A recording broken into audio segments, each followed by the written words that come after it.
Hello दोस्तों, नमस्कार। आज के इस वीडियो में पर्यावरण और जैव विविधता के कुछ प्रश्नों पर चर्चा करेंगे। सबसे पहले है, वायुमंडल के प्राकृतिक संतुलन के लिए कार्बन डाइऑक्साइड की उपयुक्त सांद्रता मानी जाती है। वायुमंडल में जो उपयुक्त सांद्रता है, जो उसके लिए पर्यावरण के लिए सबसे संतुलित कंडीशन है, वो है हमारी 278 ppm, या अगर उसे परसेंटेज में कहेंगे तो 0.03%। लेकिन वर्तमान में कार्बन डाइऑक्साइड की मात्रा इससे अधिक हो गई है हमारे वायुमंडल में। दूसरा है, वायुमंडल में कार्बन डाइऑक्साइड की बढ़ती हुई मात्रा से वायुमंडल का तापमान धीरे धीरे बढ़ रहा है। क्यों बढ़ रहा है? क्योंकि कार्बन डाइऑक्साइड जो है वो सौर विकिरण के अवरक्त अंश को अवशोषित कर लेती है। उस सौर विकिरण जो होता है उसमें बहुत सारी तरह के विकिरण होते हैं, तो उसमें जो अवरक्त अंश होता है वो अवशोषित कर लेता है, जिससे क्या होता है, टेम्परेचर वृद्धि होती है।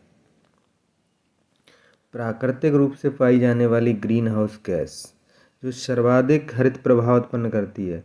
ग्रीन हाउस गैसें तो बहुत हैं, मीथेन है, कार्बन डाइऑक्साइड है, लेकिन जो जल वाष्प है ये प्राकृतिक रूप से पाई जाने वाली है, और ये सबसे ज़्यादा हरित प्रभाव जो ग्रीन हाउस इफेक्ट जो है सबसे ज़्यादा जो है जल वाष्प छोड़ती है। अगला, ग्रीन हाउस इफेक्ट होता क्या है? जिसमें वायुमंडलीय कार्बन डाइऑक्साइड द्वारा इंफ्रारेड विकिरण शोषित करने के लिए जाने से जिसमें वायुमंडल कार्बन डाइऑक्साइड द्वारा इंफ्रारेड शोषित कर लिए जाने से वायुमंडल का तापमान क्या हो जाता? बढ़ जाता। तो इसी को हम कहते हैं इंफ्रारेड, या अवरक्त किरणें जो होती हैं उनको अवशोषित करने के कारण तापमान बढ़ जाता है। इसी को हम ग्रीन हाउस इफेक्ट कहते हैं। प्राणियों और पादपों की जातियों में अधिकतम विविधता मिलती है। प्राणियों और जातियों में सबसे ज़्यादा अगर विविधता की बात करें तो उष्ण कटिबंध के आर्द्र वनों में सबसे ज़्यादा बायोडायवर्सिटी पाई जाती है। भारत में सर्वाधिक विविधता पाई जाती है केरल की शांत घाटी में। सर्वाधिक अगर जैव विविधता की, बायोडायवर्सिटी की बात करेंगे तो केरल की जो शांत घाटी है उसमें सबसे ज़्यादा बायोडायवर्सिटी पाई जाती है। अगला, जैव विविधता में परिवर्तन होता है भूमध्य रेखा की ओर बढ़ने से। भूमध्य रेखा की ओर बढ़ेंगे तो जैव विविधता क्या होगी? बढ़ेगी, और ध्रुवों की तरफ जैव विविधता कम होती जाती है। विश्व मौसम विज्ञान संगठन यानी वर्ल्ड मेट्रोलॉजिकल ऑर्गेनाइजेशन, जिसको बोलते हैं WMO, वर्ल्ड मेट्रोलॉजिकल ऑर्गेनाइजेशन, जो है वो जेनेवा में स्थित है। स्विट्जरलैंड जो है, स्विट्जरलैंड के जेनेवा में। शब्द संक्षेप EPA का पूर्ण रूप। EPA जो है शॉर्ट फॉर्म है, इसका पूर्ण रूप होता है environmental protection agency. Environmental protection agency. जैव विविधता दिवस कब मनाया जाता है? जैव विविधता दिवस जो है वो हमारा 22 दिसंबर को मनाया जाता है, हर साल 22 दिसंबर को। भारतीय राष्ट्रीय जैविक विविधता प्राधिकरण स्थापित किया गया। कब स्थापित किया गया था? 2003 में। और किस शहर में? तमिलनाडु के चेन्नई में। भारत में जैव विविधता की दृष्टि से संतृप्त क्षेत्र, तो सबसे ज़्यादा जैव विविधता की अगर सबसे ज़्यादा संतृप्त क्षेत्र की बात करी जाए तो ये पश्चिमी घाट है। पश्चिमी घाट। संयुक्त राष्ट्र संघ ने किस समय अवधि को जैव विविधता दशक निर्दिष्ट किया था?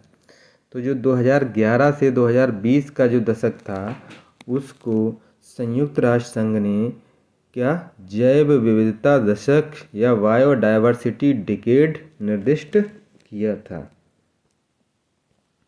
भारत का प्रथम national centre for marine biodiversity, marine का मतलब समुद्र से रिलेटेड हो गया, NCMB है। कहाँ पे स्थित है ये? तो ये जामनगर में स्थित है। बहुत ही इम्पोर्टेंट है, पूछा जाता है। किस राष्ट्रीय उद्यान में वन्य जीव प्रबंधन के लिए ड्रोन या मानव रहित हवाई वाहन का प्रयोग करना आरंभ किया है? तो ये है बांदीपुर बाघ अभ्यारण्य, बांदीपुर बाघ अभ्यारण्य। अगला, भारत में बाघ परियोजना आरंभ की गई थी, मुझे लग रहा है 1973 में किया गया था। 1973 में टाइगर प्रोजेक्ट जो था वो 1973 में किया गया था। 1972 में नहीं, 1973 में। अगला है, वायुमंडल में उपस्थित ओजोन परत अवशोषित करती है। जो ओजोन जैसे कार्बन डाइऑक्साइड क्या अवशोषित करती है? अवरक्त किरणें या इंफ्रारेड किरणें। लेकिन जो हमारी ओजोन परत है वो क्या अवशोषित करती? अल्ट्रावायलेट किरणें, जो कि हानिकारक किरणें होती हैं और इनको ओजोन परत अवशोषित करती है, जिससे वो ग्लोबल वार्मिंग में रोकने में मदद करती है। पारिस्थितिकी निकाय में ऊर्जा का प्राथमिक स्रोत है, पारिस्थितिकी निकाय में ऊर्जा का प्राथमिक स्रोत जो है वो क्या है? सौर ऊर्जा, सूर्य की जो ऊर्जा है। अगला, 10% नियम संबंधित है। 10% जो नियम है वो किससे संबंधित है? ऊर्जा का खाद्य के रूप में एक पोषण स्तर से दूसरे पोषण स्तर तक पहुंचना।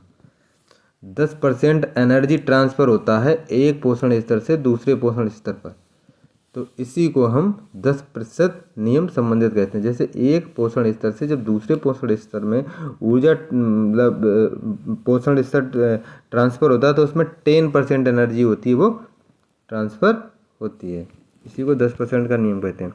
पारिस्थितिकी तंत्र में एक पोषण स्तर से दूसरे पोषण स्तर में स्थानांतरण से क्या होगा?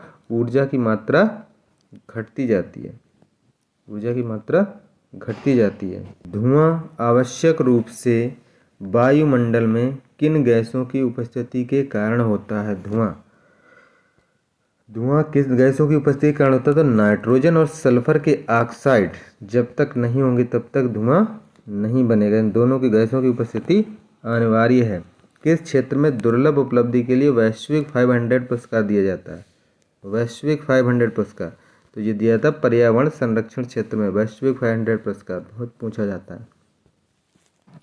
गैस जो धान के खेत से उत्सर्जित होती है और भूमि के तापमान में वृद्धि करती है, तो ये गैस हमारी मीथेन CH4 जो धान के खेत से निकलती है, ये भी बहुत पूछा जाता है और इसको मार्स गैस भी कहा जाता है, मार्स गैस। अगला है, 100% सौर ऊर्जा पर चलने वाला भारतवर्ष का पहला केंद्र शासित प्रदेश है, तो ये है हमारा दीव, दमन और दीव हैं। तो उसमें से जो दीव है वो है 100% सौर ऊर्जा से चलने वाला भारत का केंद्र शासित प्रदेश, यूनियन हो गया। अगला, मानव गतिविधियों से परिवर्तित पर्यावरण कहलाता है, मानव गतिविधियों से परिवर्तित पर्यावरण कहलाता है एंथ्रोपोजेनिक पर्यावरण। क्या कहता है? एंथ्रोपोजेनिक। एंथ्रोपोजेनिक का मतलब मानव से रिलेटेड होता है। अगला है, वायु प्रदूषण के जैविक सूचक का प्रसिद्ध उदाहरण, जैविक सूचक का प्रसिद्ध उदाहरण क्या है? लाइकेंस है। ये जैविक सूचक है प्रदूषण का। वर्तमान में अंतर्राष्ट्रीय सौर संगठन का कार्यालय कहाँ है? अंतर्राष्ट्रीय सौर संगठन का जो कार्यालय है वो गुरुग्राम, हरियाणा के गुरुग्राम में है और इसका नेतृत्व भारत ही कर रहा है। पर्यावरणीय कुजनेट्स वक्र पर्यावरणीय क्षति तथा प्रति व्यक्ति GDP के मध्य संबंध दर्शाता है। कौन सा? पर्यावरणीय कुजनेट्स वक्र जो है।